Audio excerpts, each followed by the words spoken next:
पावसाळ्याची एक काळी रात्र होती. आकाशात विजा चमकत होत्या. वाऱ्याचा वेग इतका प्रचंड होता की रस्त्याच्या कडेला उभी असलेली झाडेसुद्धा भीतीने थरथरत होती. रात्रीचे जवळपास 11 वाजले होते. एका काळ्या रंगाच्या आलिशान कारचे हेडलाईट्स अंधार चिरत पुढे सरकत होते. कारमध्ये बसलेला होता विक्रम देशमुख, महाराष्ट्रातील एक प्रसिद्ध उद्योगपती. पैसा, सत्ता आणि प्रतिष्ठा ज्याची लोक स्वप्न पाहतात ते सर्व त्याच्याकडे होतं.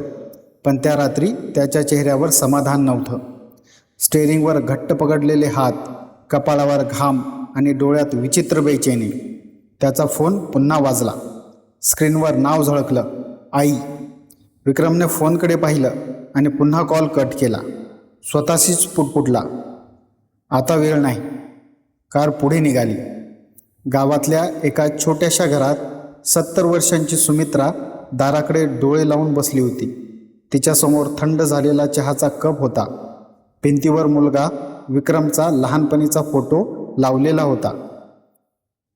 ती फोटोला पाहत हसली. लहानपणी तर 5 मिनिटं मला न दिसलं की रडायचा, आणि आज 5 महिन्यांपासून आईला भेटायला सुद्धा वेळ नाही. तिच्या डोळ्यात पाणी आलं. तेवढ्यात तिला जोराचा खोकला आला. ती उठण्याचा प्रयत्न करू लागली, पण अचानक तिचा तोल गेला. ती जमिनीवर कोसळली. हात थरथरत होता.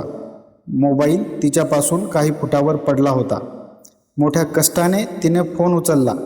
शेवटची शक्ती एकवटून मुलाचा नंबर लावला, पण पुन्हा फोन कट झाला. तिच्या डोळ्यातून अश्रू वाहू लागले. ती हळू आवाजात म्हणाली, देवा, माझ्या मुलाला सुखी ठेव. दुसऱ्या दिवशी सकाळी विक्रम आपल्या ऑफिसमध्ये पोहोचला. मीटिंग सुरू होती. कोट्यावधी रुपयांचा करार होणार होता. अचानक त्याचा मोबाईल वाजला. गावातील शेजारी गणपत काका यांचा फोन होता. हॅलो विक्रम. हो काका, सांगा, मी मीटिंगमध्ये आहे. तिकडून काही क्षण शांतता. मग भरून आलेल्या आवाजात गणपत काका म्हणाले, बाळा, तुझी आई आता या जगात नाही. हे शब्द ऐकताच विक्रमच्या हातातून मोबाईल खाली पडला. संपूर्ण सभागृह शांत झालं. त्याला काहीच ऐकू येईना. कानात फक्त एकच आवाज घुमत होता, आई. त्याच्या डोळ्यासमोर काल रात्रीचा कट केलेला फोन फिरू लागला. तो वेड्यासारखा गावाकडे धावला. घरासमोर लोकांची गर्दी होती. आत पांढऱ्या कापडात शांत झोपलेली त्याची आई. विक्रम आईच्या पायाशी बसला. पहिल्यांदाच त्याच्या डोळ्यातून अश्रूंचा पूर वाहू लागला. तो रडत म्हणाला, आई, एकदा तरी डोळे उघड, मी आलोय. पण ज्याची आयुष्यभर वाट पाहिली ती आई आज कायमची शांत झाली होती. तेवढ्यात गणपत काकांनी एक छोटंसं पाकिट विक्रमच्या हातात दिलं. ही तुझ्या आईने तुझ्यासाठी ठेवली होती. विक्रमने थरथरत्या हाताने पाकिट उघडलं. आत एक पत्र होतं.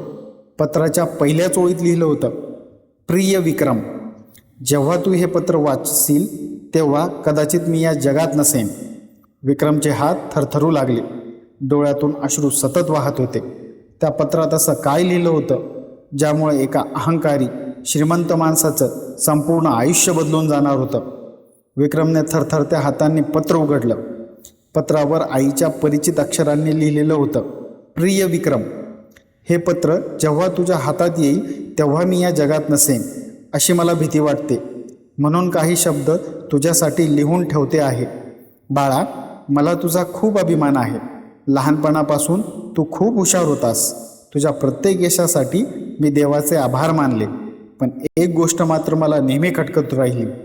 तू मोठा होत गेलास आणि माझ्यापासून दूर जात गेलास. मला तुझ्या पैशांची, बंगल्याची किंवा गाडीची कधीच गरज नव्हती.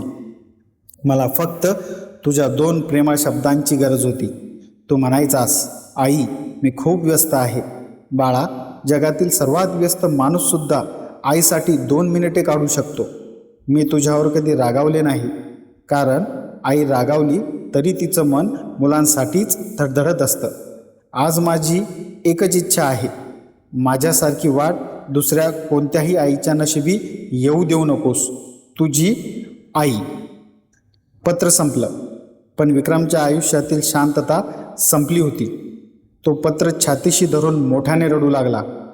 गणपत काका त्याच्या खांद्यावर हात ठेवून म्हणाले, बाळा, तुझी आई शेवटच्या श्वासापर्यंत तुझीच वाट पाहत होती. विक्रम काहीच बोलू शकला नाही. त्याच्या मनात एकच विचार सुरू होता, मी आयुष्यभर पैसा कमावला, पण ज्यांच्यासाठी कमावत होतो त्यांनाच वेळ देऊ शकलो नाही. आईच्या अंत्यसंस्कारानंतर तो पुन्हा शहरात आला.